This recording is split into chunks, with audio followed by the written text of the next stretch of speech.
Le gouvernement a pied d'œuvre pour reconstruire les parties des voies coupées par les pluies dans la région de San Pedro.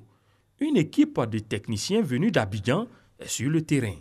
Depuis la veille déjà, sous l'initiative du préfet des régions et du député de San Pedro commune, des jeunes du village de Djiréni-Payo ont procédé au remplissage de la partie coupée de l'axe San Pedro-Soubré, ce qui permet aux véhicules de circuler en attendant une réparation complète. Dans l'urgence, en tant qu'élu, c'était de faire en sorte que ma population puisse se déplacer. L'équipe du ministère des Infrastructures économiques était ce jeudi sur les lieux pour évaluer et procéder à la réfection des parties de la chaussée endommagées. Des travaux sont alors engagés sur 3 chantiers.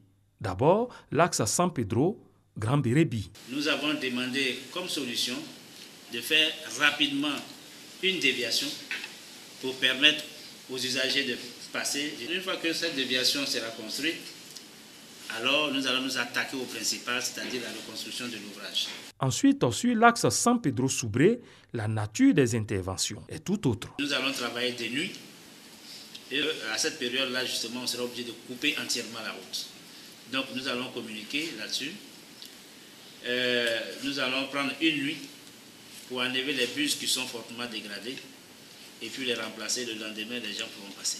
Enfin, sur la côtière. Nous avons identifié tous les points d'inondation sur l'axe depuis Dabou jusqu'à Tabou. On a un fichier. Ce que je viens de voir ce matin indique que vous avez pratiquement 2 mètres d'eau sur la route. Et là, 2 mètres d'eau sur la route, sur une longueur de 500 mètres. Ça veut dire qu'il faut absolument un ouvrage beaucoup plus important que celui qui est là. Les camions chargés d'huile de palme et de caoutchouc devront patienter durant 3 jours encore avant de se rendre au port autonome de San Pedro.